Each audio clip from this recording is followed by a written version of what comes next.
Oke, assalamualaikum warahmatullahi wabarakatuh. Semangat pagi teman-teman. Hari ini tanggal 25 Agustus 2026.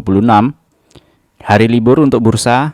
Jadi tidak ada update terbaru dari IHSG. Besok akan masuk kembali ya. Ini FTSE umumkan indeks review September 2026. Ini galau mereka ini FTSE ini. Jadi efektif setelah penutupan bursa 18 September sehingga hari Senin nih 21 September dia akan berlaku. Rinciannya adalah yang kemarin ya, keluar ada BSDE dari mid cap, small cap, keluar ada BBYB, BBJBR, BTPS, LPKR, LPPF, MNCN, bla bla bla bla dan seterusnya. Micro cap ada masuk, ada keluar, dan hasil review ini masih dapat direvisi hingga penutupan perdagangan 4 September. Jadi masih ada 1 minggu lagi dan akan dianggap final mulai 7 September. Ini lucu kan? Dia sudah ngumumin ya kan? Ini orang harusnya udah pada panik, jual. Habis itu dia bisa ngerubah-ngerubah. Nanti tanggal 7 akan diumumin lagi. Kalau Anda cermati, Anda amati hal-hal kayak gini tuh lucu. Tebar fear dulu, tapi bisa direvisi di kemudian hari. Nah, cuma masalahnya gini. Kalau nanti tanggal 20 September ini diberlakukan, misal hari ini tidak ada pergerakan apa-apa sahamnya, kemudian tanggal 21 September diberlakukan, itu kemungkinan pergerakan sahamnya akan tereksekusi oleh hedge fund yang pegang, yang ngikutin FTSE. Jadi itu yang perlu diwaspadai. Ini catat ini tanggalnya ya, 21 September 2026. Terus sebelum masuk ke pertanyaan, kita baca-baca berita saja. Pemangkasan RKAB menahan alat berat. ICE ini menarik nih. Cina borong emas lagi. Ada apa? Ini harga emas juga naik ya. Impor emasnya Cina melalui Hong Kong mencapai 56 ton pada Juli 2026. Angka ini meningkat 11% secara bulanan dibandingkan 50 ton pada Juni. Bank sentralnya juga mendukung. Jadi kalau dilihat memang secara geopolitik Cina itu sangat riskan ya, dan mereka mestinya juga mengamankan ke barang-barang yang murni tidak dipengaruhi oleh politik nilainya. Nah, salah satunya adalah emas dan perak. Balik lagi, alat tukar atau nilai yang bisa diakui seluruh dunia, mau Amerika kayak gimana pun ya, kalau dia reserve dolar itu kan secara sentimen masih bisa di otak-atik gitu kan. Tapi kalau emas itu sudah sangat terbukti, dan emas itu sudah jadi alat valuasi yang valid gitu. Dan harganya dari titik terendah terakhir itu sudah naik sekitar 16,4%. Ya, terakhir di 3.900-an, 3972 ini ya. Ini udah naik ke 4.625 dolar per troy on. Bitcoin juga lagi naik ya, teman-teman ya. Bitcoin lagi naik. Ini kalau dilihat juga sudah bergerak 36% dari titik terendahnya di 58.000. Hari ini sudah 78.000. Ya, kondisinya ya ini sideways lah kalau dilihat secara overall dari Mei 2026 sampai hari ini untuk Bitcoin. Harga minyak sedang mengalami turun, ini bagus untuk kita. Dolar juga ada turun, kemudian harga batu bara naik, ini bagus juga untuk Indonesia. Dan nilai tukar untuk USD 17.600 ini bagus juga untuk Indonesia. Kita lanjut ke pertanyaan. Aku nyesel ngejual POR bang. Kenapa aku selalu TP saham, habis itu malamnya atau besoknya kamu ngebahas saham itu? Kata Bang DP men. Nggak apa-apa bang. Kalau udah di TP, udah di eksekusi, udah untung cuan, fokus lagi ke aktivitas selanjutnya saja. Nggak usah nyesel. Udah biarin. Let it go ya. Itu kebetulan aja, ini mungkin jodoh kali kalau misalnya mau ngejual. Oh gini aja berarti. Kalau sebelum ngejual, lihat-lihat dulu apa namanya, 1-2 hari kali, nunggu siapa tahu ada pembahasan gitu ya. Tapi ngomong-ngomong POWR naiknya lumayan kenceng ya teman-teman ya. Ya ini lumayan kenceng. Lumayan ini sudah 26%. Udah mantep ya. Bang tolong bahas saham elit, terbangnya lumayan tinggi. Elit yes, ini 25%. Ini kalau dilihat kayaknya transaksinya juga nggak besar. Hariannya rata-rata 3,5 miliar. Kemarin transaksi 38 miliar. Dan ya 2 hari terakhir itu volume besar sekali. Tanggal 21 Agustus itu 20 miliar, tanggal 25 Agustus itu 36 miliar. Ya biasa, kalau lagi kayak gini biasanya lagi digarap gitu. Ya sama nih kayak apa namanya? Kejadian sebelumnya. Jejet naik, habis itu turun gitu ya. Kondisinya kan volumenya kelihatan nih, volume membesar ya pada waktu dia lagi digarap dalam tanda kutip. Ini juga sama, ini volume juga ada membesar di sini. Ada apa? Saya nggak tahu. Biasanya ada rumor-rumor, ada apa gitu ya. Tapi kalau ngomong fundamental ya fundamentalnya gini. Harga wajar kita masih di 87 karena yield dividen di harga sekarang itu 3,1%. Jadi masih mahal ya kondisi kalau dilihat di elit. Historinya juga dividen cuma 2%. Jadi untuk dividen investing tidak menarik. Tapi kalau untuk scalping, trading, monggo. Ini saya tidak bisa berkomentar. Terus itu sama elit ya, Bang Made Era Atawan. Minta petunjuk untuk saham TAPG untuk investing, Pak. Semoga sehat selalu dan berkah. Amin. TAPG untuk investing ini masih oke ya, masih bagus. Disclaimer on ya teman-teman ya. Kalau saya bilang masih oke, masih bagus, kurang bagus, itu disclaimer on. Cuan dan loss tanggung sendiri, jangan nyalahin saya kalau ternyata tidak sama atau kondisinya berbeda. Jadi biasanya kayak gini-gini ya, video-video seperti ini kalau benar itu saya nggak ada artinya, biasanya begitu. Tapi kalau misalnya salah itu psikologi manusia yang mayoritas, bukannya normal, yang mayoritas itu akan depend on. Waduh, salah saya jadinya kemarin dengerin ini. Itu dalam hatinya biasanya begitu kebanyakannya. Makanya semua rata-rata yang bicara saham, yang orang-orang yang normal, maksudnya secara konten itu normal, nggak high risk, itu biasanya ada disclaimernya. Kecuali yang memang berpotensi bermasalah ya. Orang-orang yang berpotensi bermasalah yang di YouTube bikin konten sangat yakin sekali dengan 1-2 saham, tidak ada disclaimernya, tidak ada embel-embel aling-aling di belakangnya, tidak menetralisir. Anda perlu curiga kalau ada orang-orang yang merekomendasikan saham namun tanpa penyeimbang atau tanpa katalis yang logik. Oke, TAPG harga sekarang 1940. Harga wajar di 2188. Kenapa seperti itu? Karena EPS-nya 203 sampai 205. Sebenarnya ini EPS mirip-mirip ya. Jadi kemungkinan potensinya kalau dia payout rasionya 97% itu di 10,2%. Tapi ini risiko ya. Kalau payout rasionya turun aja ke 70% langsung jadi cuma 7,3% yieldnya. Jadi ini resiko. Sudah angkanya besar. Angka besar itu dalam artian begini. Kalau dilihat di sini itu performanya dia naik terus ya. Dari 157 kemudian 186 kemudian ke 205. Artinya ini sudah growth. Sudah growth terus dengan kondisi harga sawit ya itu sudah 4.900. Artinya harganya itu sudah naik tinggi gitu dibandingkan 2023, 2024, 25 gitu ya. 2026 4946 ini termasuk tinggi walaupun belum seperti 2022 yang sampai 6.900-an. Nah, dengan kondisi seperti ini berarti ini jadi riskan gitu, jadi risk.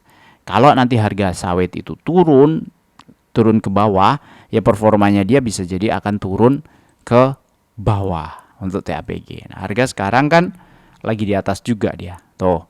Nah, kemarin sempat ya ini di garis-garis, saya garis-garis ini sempat tembus. Tapi ada yang jualan. Jadi naik sih iya gitu ya, tapi ada yang jualan nih AK, kemudian TP, ZP, XL pun juga ada jualan, tapi yang paling gede sih AK ya. AK jualan 11 bio. Di hari-hari sebelumnya juga sama, AK juga jualan. Kemudian ada XL, AK, BK jualan gitu. Nah, berarti naik, tapi kalau kalau nggak kompak seperti itu ya, nggak sama-sama hijau, gasnya bisa jadi nggak akan sekuat kalau bareng-bareng. Nah, tergantung mana yang lebih kuat. Artinya dengan posisi sekarang itu sebenarnya masih murah, tapi secara teknikal ini riskan. Ada resiko di situ. Ini soalnya ada di tengah-tengah ya. Posisinya bukan area sini yang kayak kemarin dia agak sideways di sini gitu. Kan biasanya kan begini, kemudian turun, kemudian naik. Nah, ini kan agak ketahan nih ya area-areanya ya. Kalau digambarkan, nah gini ya. Nah, ini area-area yang sebenarnya enak buat nyicil.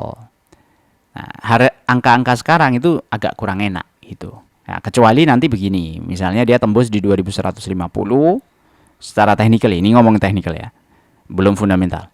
Terus tembus ke atas, naik ke atas, volume gede naik ke atas. Nah, ini bisa lanjut ke atas. Tapi kalau misalnya angka di sini ini ya historinya ya bisa turun ya, kayak sini ya, kayak turun kemudian naik lagi, turun naik lagi gitu ya. Nah, pada waktu turun naik ini kan ada 2 minggu, ada 1 minggu, belum tentu kita sebagai investor pada saat kayak gini kan ngejar barang ini seolah-olah. Kecuali Anda average up ya, punya barang di area sini, beli lagi di area-area sini untuk average up. Jadi masih ada floating profit. Tapi kalau new masuknya itu perlu waspada dan hati-hati. Begitu untuk TAPG. Lanjut ke, tolong bahas ISAT. ISAT itu Indosat ya. Angka sekarang 2630, kemarin turun 3%, harga wajar 1676. Kenapa? Karena EPS-nya 232 dan potensi dividennya 151. 151 itu senilai dengan 5,7% dan payout rasionya 65%. Kalau dilihat di history 2021 ini kebanyakan ini hide aja lah ya, 2023 aja kita bahas. Nah, ini 2%, 3%, 4%. Jadi kondisinya memang rata-rata di situ. Walaupun CAGR-nya bagus, tapi kondisinya masih belum sesuai harapan kita. Terus angka sekarang sudah naik tinggi. Ini saham-saham trading ya, saham-saham tradingan ini mestinya ada pullback dulu ya, turun ke bawah kan gini ya, set. Nah, kalau mau naik lagi begini, paling tidak begitu harusnya.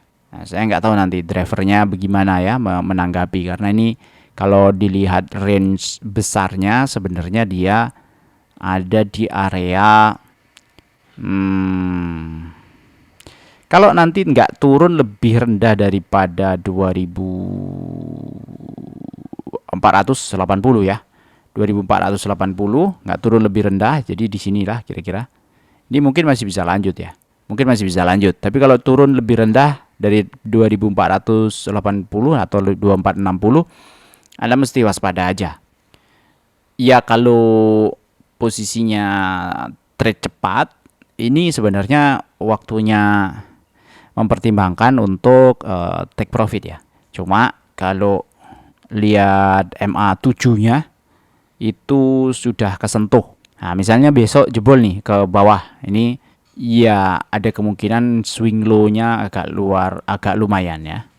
Di nunggu lagi bisa di 2400 atau di 2260. Kira-kira begitu untuk ISAT. Kalau fundamentalnya ya kurang ya. Fundamental itu kalau dilihat dari sisi dividen investing ini masih kurang. Karena harga wajar 1674 ya, berapa itu di bawah sini. Nah, ini di 1600 di sini. Saya garis ya. 1.600. Pas waktu di supportnya dia di sini. Ya, itu untuk ISAT. Waalaikumsalam warahmatullahi wabarakatuh, Mas Bro. Maaf mau tanya, kenapa saham ASI dikeluarkan dari syariah padahal perusahaan tersebut bukan perbankan, ada unsur riba. Matur nuwun, Mas Bro. Ada sebagian penghasilan ASI itu dari FIF ya. FIF itu kan perusahaan finance company, bukan bank tapi financial company kan. Ada pembiayaan di sana di FIF. Lah hasilnya di laporan terakhir dia itu sudah lebih dari 20%. Nah, jadi dari pertanyaan Bang Simelekete Hedon ini itu kalau dilihat sekilas ya, ini kan ada pendapatan nih, revenue ya, kuartal 2 2026. Misalnya ini 79 ya, financial service sudah 8,6 T. Berarti 8,6 dibagi 79 sudah lebih dari 10% ya kan. Kalau 10%-nya kan 7,9 gitu. Padahal ada ketentuan tuh di daftar efek syariah itu, satu, perusahaan tidak bertentangan dengan prinsip syariah, utang maksimal 45% dari aset, total pendapatan non halal maksimal 10% dari pendapatan usaha. Saham terdaftar di daftar efek syariah. Nah, kalau kayak gini sudah lebih nih dari 10%. Apalagi di net profit. Net profitnya financial service itu 2,3 triliun, sedangkan net profitnya total ASI itu 6,6 triliun. Berarti 2,3 dibagi 6,6 sudah lebih dari 33%. Ya, kalau 33%-nya 6,6 aja 2,2 kan. Ini udah 2,3 gitu. Kan financial service di situ ada FIF. FIF itu tidak semuanya syariah, karena kayaknya juga berbunga sih di FIF ya. Ya setahu saya begitu. Jadi mungkin karena pertimbangan itu dikeluarkan untuk kondisi saat ini. Kecuali nanti misalnya otomotifnya naik tinggi, miningnya naik tinggi, kemudian ini jadi 100 miliar misalnya gitu. 100 triliun misalnya gitu.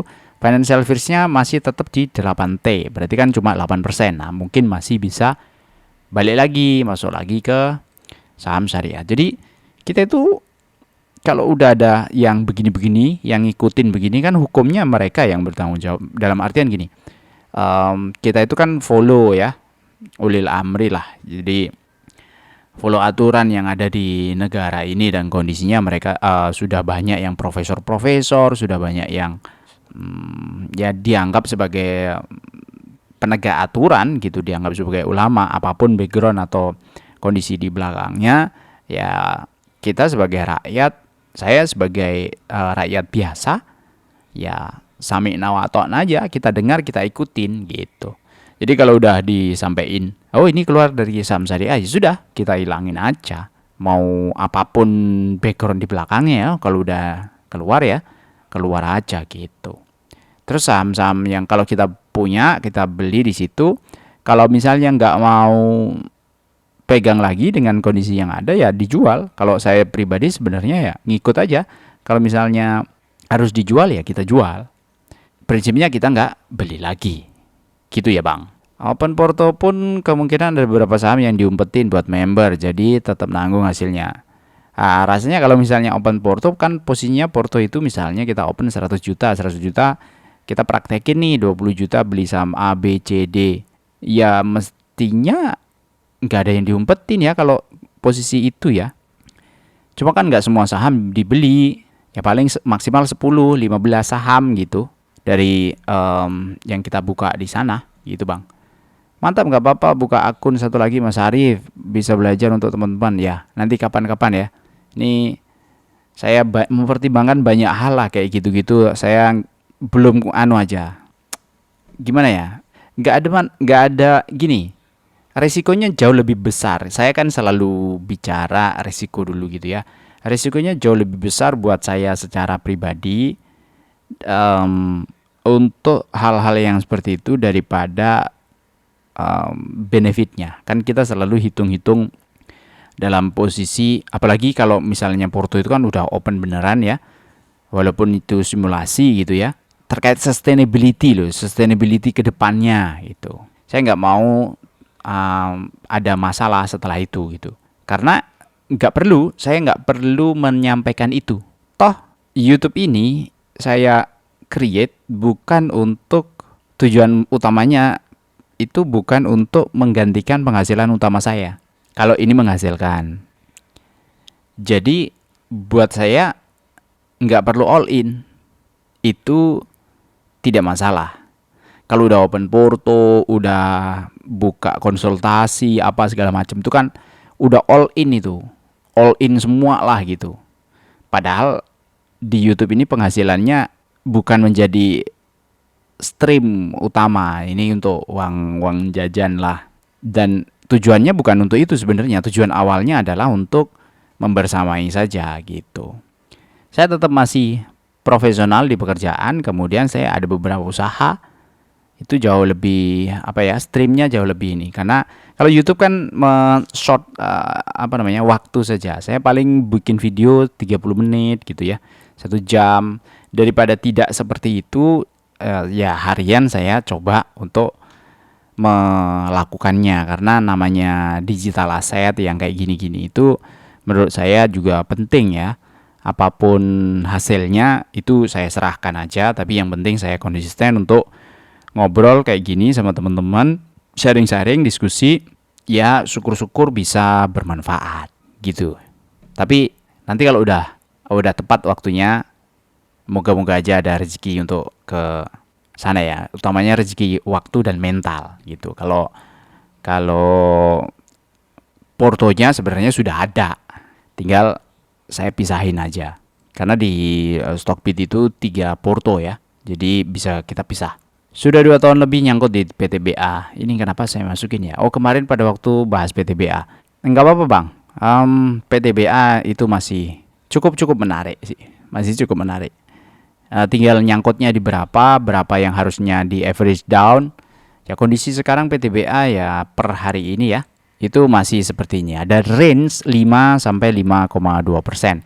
Tapi itu kan 45% yield ya. Kalau misalnya yieldnya balik lagi seperti sebelumnya sampai 90%, kan jadi 10%. Artinya kita tinggal nunggu keputusan manajemen aja. Kalau payout rasionya apakah diubah seperti 2023 2024, coba kita buka yang 2021 ya. Oh, kan 2021 segini loh. Oh. 27, 44, 16, 13 dan baru kemarin aja yang 4,6%. Jadi kalau posisinya 4,6% itu karena payout rasionya yang 45%. Sebelumnya kan ada 75, 100, 136 gitu ya. Nah, kita anggap misalnya di sini 75 jadi 8,4. Harga sekarang loh ya. Kalau 45 ya harga sekarang jadinya mahal, cuma 5%. Terus secara teknikal juga masih kuat. Ini masih kuat banget. Ini angka di sini tuh masih lumayan kuat, cukup kuat lah. Kalaupun turun lagi ke bawah, misalnya Anda average down kemudian ketemu di angka 2400-an gitu. Turun lagi pun kan ini ada support juga, support di sini 2200, 2100 itu dites sudah beberapa kali, nggak pernah tembus di bawah 2200. Kalaupun tembus cuma beberapa hari doang. Menurut saya ini secara psikologi bagus ya, karena dari tahun berapa nih 2023 ya, sampai hari ini posisinya mantul selalu di 2200-an. Sejarah itu berulang, suka nggak suka ya, mau nggak mau. Kondisinya faktanya begitu. Ini udah fakta ini. 2200 itu ya mantul 2023. Ya, sebelum 2023 oke lah. Tapi 2023, 2024, 2025, 2025 lagi, 2025 Desember, 2026 gitu. Jadi kalau nyangkut mau di average down boleh. Disclaimer on ya. Pokoknya kalau saya lagi ngomong-ngomong kayak gitu, Anda ingat ini ya, cuan loss tanggung sendiri. Jangan nyalain saya nanti kalau ada apa-apa. Karena kalau ada cuan, Anda nikmatin sendiri. Nanti konten kreator kayak saya ini kapok jadinya.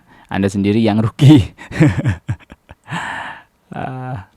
Mas kalau mau nanya-nanya sharing, nanya aja di kolom komentar. Nanti kan biasanya dijawab kayak gini ya. Cuma ada waktunya kadang-kadang ya perlu sabar aja, sabar. Kalau kayak kemarin Bang, siapa kemarin yang nanya Is itu mantep tuh komennya di komen lebih banyak itu akan berpotensi di review lebih cepat. Memang harus gitu.